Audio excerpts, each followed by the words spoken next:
wax ma keenayaan macnaha ninka daaroodna siyaasad oo wuxuu iska aaminsan yahay la yiraahdo waa wixii Messiah complex Messiah complex waa ninka markuu aamino inuu isaga uu wax sameyn karo oo isaga uu roon yahay waxa cid walba oo kale ay wixii haleynayso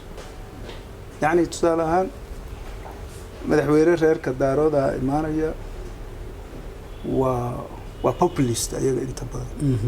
waa nationalist waa patriotic movements waxaasan sameynayna inta dawladaha dariska waa inay sidaa inta waa xuduudada waa in la xiraa waa in dhaqaalaha la dhisaa waa inta wadaniyiintii waa in la kiciyaa inta sida dawladda wadanka sidaa buu ahaan jiray waa sanadaha ugu horeeya dadku waxay leeyihiin wallahi madaxweyne wanaagsan dadkii baa la kicinayaa bulshadii orientationadii banaanbaxyo inta waa daarood style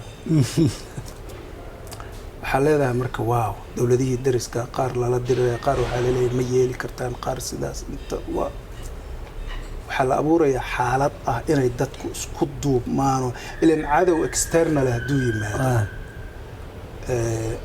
wixii gudaha ah inta badan waa la iska ilaawaa xitaa waxaa jira waxa la yiraahdaa diversionary war dagaalka qofka lagu duwayo fikirkiisa oo meeshii uu ku jihaysnaa looga jeedinayo for example Kenya sayna hadaan iraa anoo madaxweynaha ama Ethiopia sayna hadaan iraa anoo madaxweynaha qofka iga soo horjeesta aniga igu raaci waayo wuxuu noqonayaa qof traitor khaynul wadan ama bulshada u arkaysa yuusan noqon haduu doono marka diversionary war kaasa qofka dhacaya sidii ba maaragtay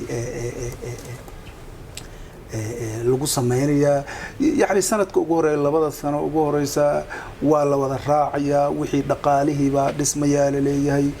waxba la sheegaya propaganda badan qaarkood ay run yihiin waxba hawada marinaya musiibadu waxay bilaabanaysaa markii sanadka ugu dambeeya la gaaro ninka daaro wuxuu leeyahay intaanaan soo qabtay aniga ka hor waxba ma jirin yaa kaloo lagu aaminaa hawsha waa Messiah complex halkay ka soo galaysa halkaas sidoo wadanidu soo waday wuxuu leeyahay qof aan aniga ahayn oo waxaan hadday dib u celinayaan iyo kursi ku dhagaya waxaan hadday dib u celinayaan ayuu leeyahay war anigu ma lacag baan idinka qaadanaya u fiirso adiga hadda kulli markaa fiirsid tagaabiyaashii daaro ma lacag baan idinka qaadanaya maya in fact meel badan oo ay ku saxan yihiin oo inaysan lacag qaadan baa la helayaa haddii runta la sheego wasaas hadda dawladnimada inta kaliya ma inaadan lacag qaadan iyo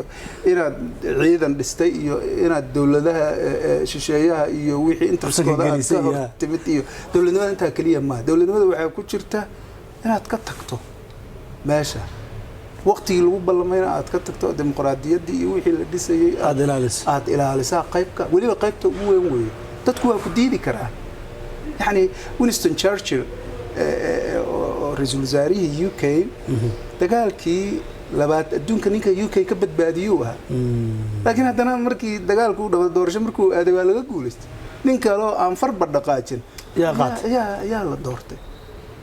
part of the democracy way laakiin hadda tira maadaama aan intaas oo dhan soo ahaa waa inaan aniga sii jooga cid kaleba kuma aamini karo waxaan dib bay inoo celinayaan waa daarood style waxa la yiraahdaa Messiah complex waa istala iyaga leeyahay hawiyaha ayagana laissez-faire politics wax la yiraahdo yaqaanaan ninkan markuu dagaal sokeeyo qarka loo tago war ilaahu yaana dhaafi war ilaahu war dagaal yaan lagu noqon war heed ayadoo la leeyahay meesha ka tagaya moqta rafaad ninka hawiye markuu yimaado waxa la alxamdulillah warata الهوية نين الحرية ماله هذا أسكر وحلقوا ويررية نين ما أرتها الله سوق قبت محكمة صار إلى ليه هي أنت ماله الحمد لله يا تسلاد هاي وساحدها سياسة وفري والإصلاح اللي كرا وأنت قف والبو هاللي كرا ديار هذا هو أوكي أنت واحد على ليه موقته ليس fair politics كي يسوي وياه دقالة إسكفرية بالكاز وإسكفرية حدود جذب إسكفرية وحول بوا إسكفرية دبتا صار على no problem الدولة تبلا سيدا سمينا no problem ما عرفت وأنا الواحد قد بيا no problem dawladdaas carabta waxaas nagu samaynaysa no problem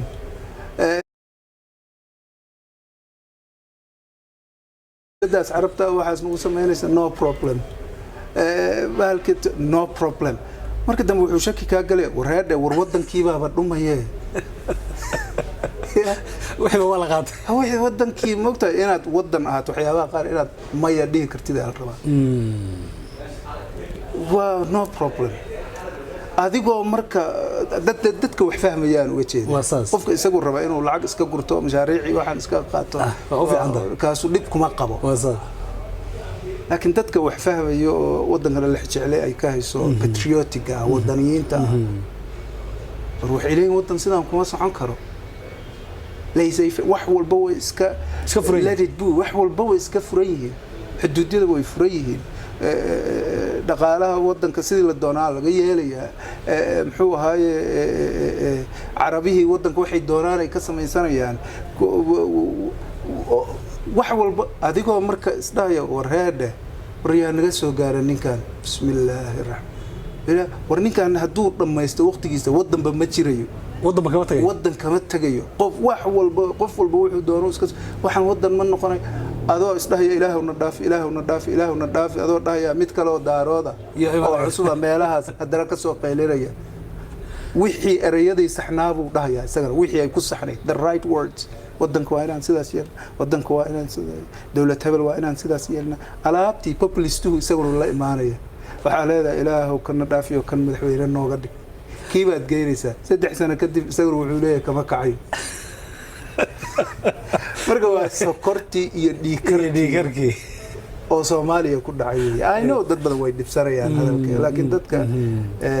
ilbaxa ah ee individualistic laakiin waxa loo dhibsanayaa isla xaqiiqooyinka noocaas ee Soomaalidu inta badan waxa la yiraahdaa waa dad xaqiiqooyinka daha saara oo wax maaragtay boogta meesha ay jirta aan taabanin haddii boogti meesha ay jirta